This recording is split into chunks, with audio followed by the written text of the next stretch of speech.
Not many things that we need to do in December. In fact, one of the joys about this time of the year is that a lot of the things we do in the garden is actually harvest. There are one or two things that do need doing, and in today's video, we shall show you exactly what we are doing in our No Dig December Norfolk garden.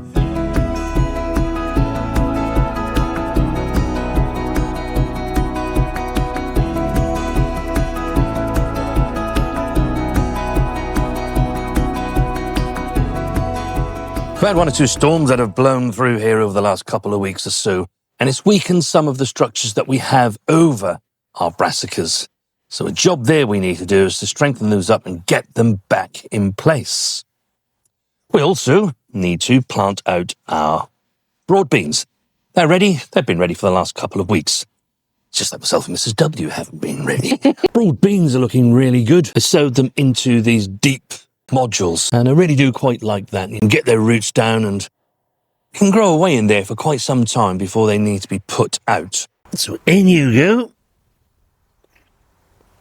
And that's the first one planted. I set these in the rows at 9 inches apart, and between the rows 9 inches apart. Myself and Mrs. W are only doing one double row. If you're doing two double rows, you'd want to leave a good 2 to 3 feet between the rows. These plants, once they're mature, are actually really quite big plants. They'll probably spread something like that, and they'll get as tall as this. So you need the space to be able to walk between the rows and be able to pick from either side. These deep modules, in fact, everything that you see us use, they're all in our shop. The link is in the description. All you need to do is click on it, takes you to our shop, and you'll be able to buy them. What I also will do is to cover these. They don't need covering at the moment. It's not particularly cold, and it's not really for the frost. These are quite frost hardy. And, -5, -6 is usually the worst we see, and it's not for long periods of time. It's the odd night that might be like that, but it's the winds that do it, the cold winds, and they can rock a lot. And using the EnviroMesh that we have here, it just breaks the wind as it blows and stops these plants rocking and rolling.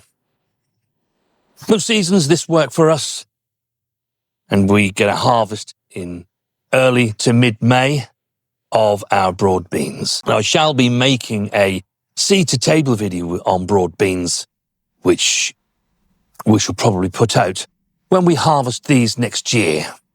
And then Mrs. W can then use the current crop then to make a nice dish for the recipe. This crop, believe you me, is really, really valuable. The value in these is that they harvest from this overwintering sowing in May. May and early June are the hungry gap.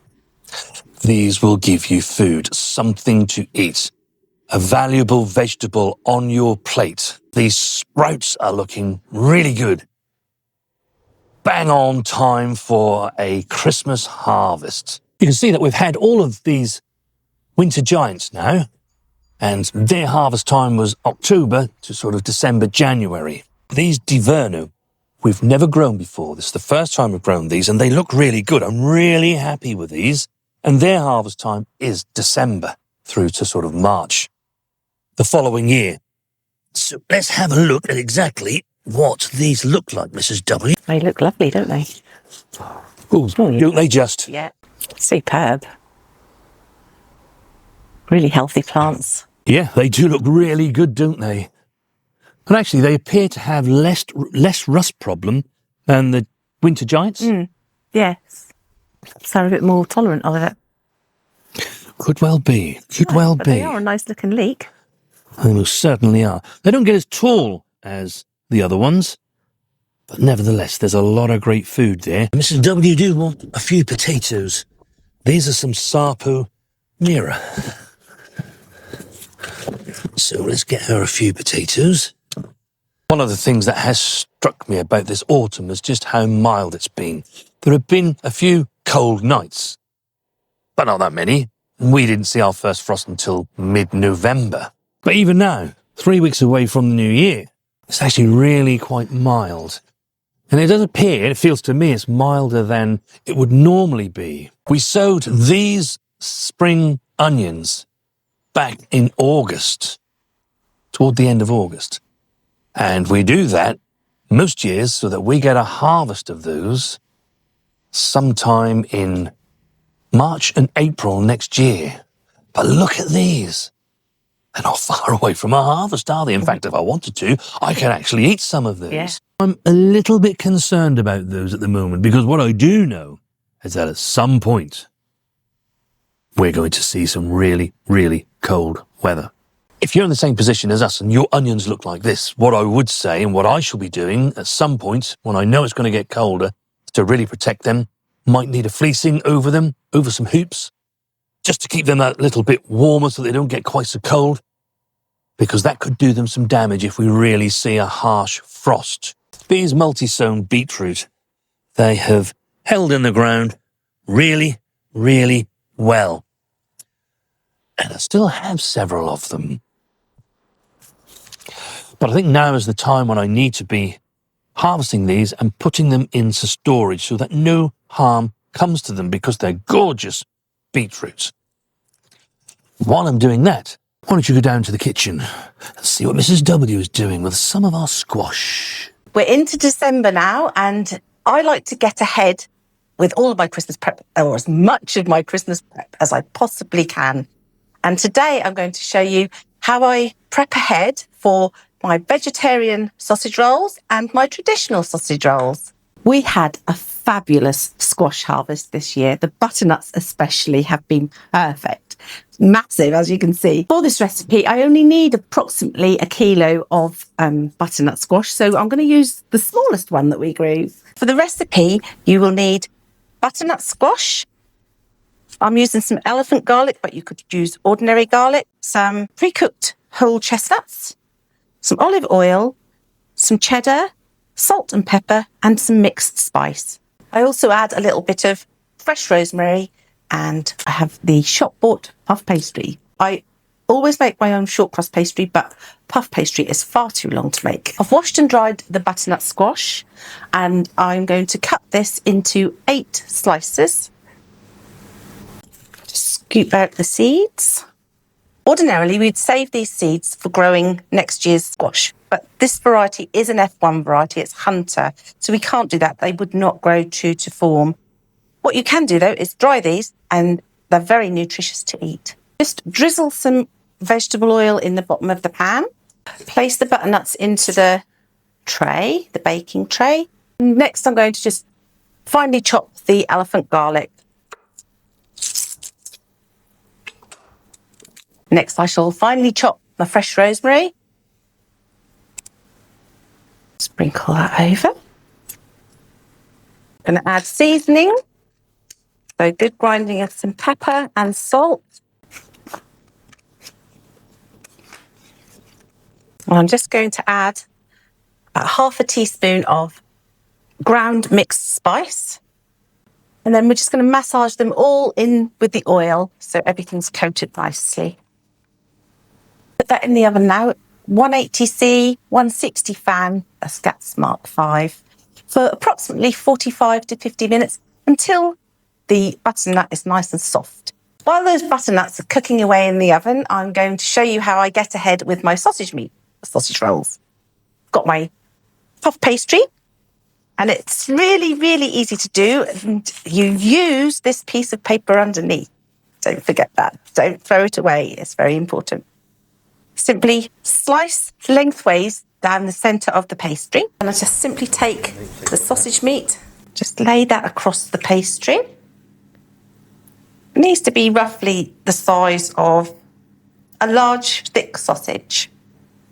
I like to use a nice premium sausage meat, and I don't add anything else to it. You can, there's a lot of people do. I know a lot of people add a bit of grated apple in, but for us at Christmas, we actually just like them as they are. Just choose the sausage meat that you enjoy best. So we just brush a little bit of water along the edge, one edge. That just helps the pastry stick together when they join up.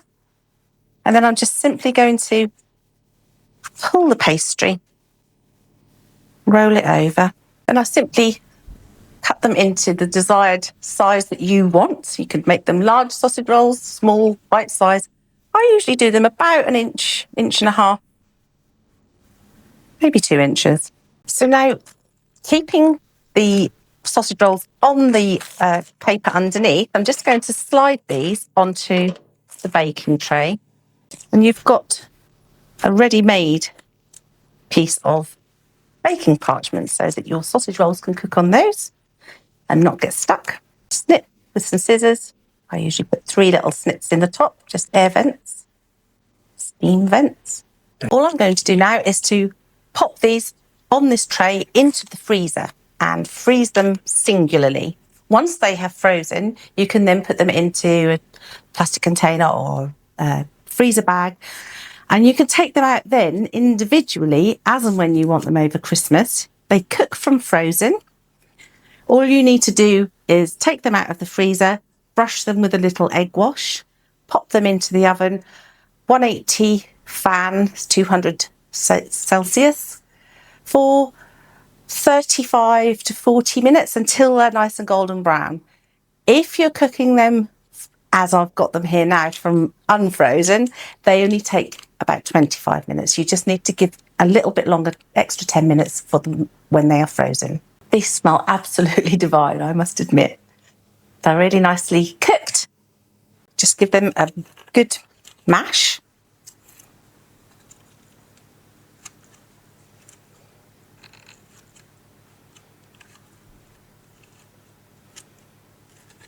While it's still warm, I'm going to add in some grated cheddar.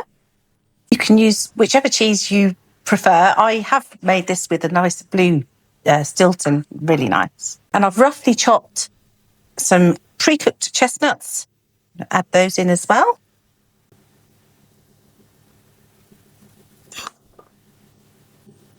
And let me just stir that all together.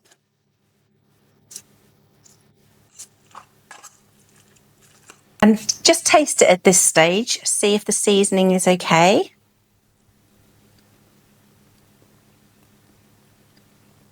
That's really lovely. So now we're just going to allow this to cool before we construct the sausage rolls. The mixture is now cooling nicely. So just as we did before with sausage rolls, just going to half the puff pastry down the middle and then start to just gently scoop butternut filling.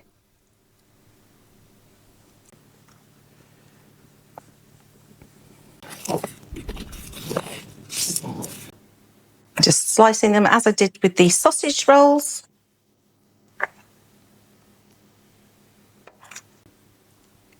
And for these vegetarian ones, I put 2 snips into the top so that you can tell which is which. Just as the sausage rolls, I shall pop these into the freezer and exactly the same as before, freeze them individually. These 2 can be cooked from frozen, and you just need to egg wash the tops before you put them in the oven. We have the finished article.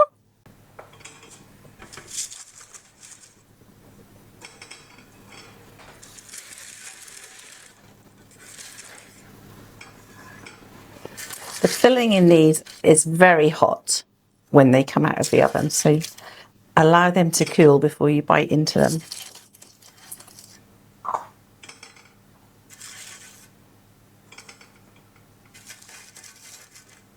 Some of our family members like the pastry after I've egg washed to be sprinkled with a little bit of Parmesan cheese. So I do some with, some without.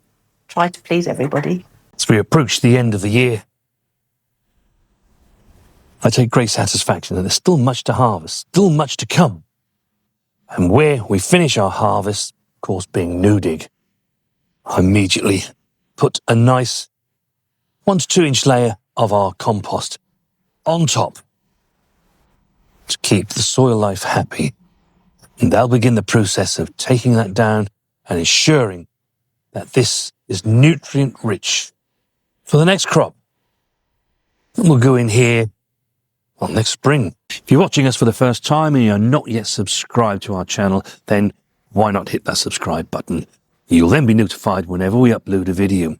And you can follow us through our gardening year of 2026. I have to say, those squash rolls, really quite lovely. They really are. And they make a lovely twist to some snacks over the Christmas and New Year period. So do give those a try. And don't forget that our 2026 vegetable sowing calendar is still available. The link is in the description. Just click on that and it will take you to where you can purchase that. If you've liked this video, then do leave us a thumbs up and let us know in the comments, what have you still got to harvest in your garden? There are still 1 or 2 things that you could be sowing during the month of December. If you want to know what they are, then watch this video next.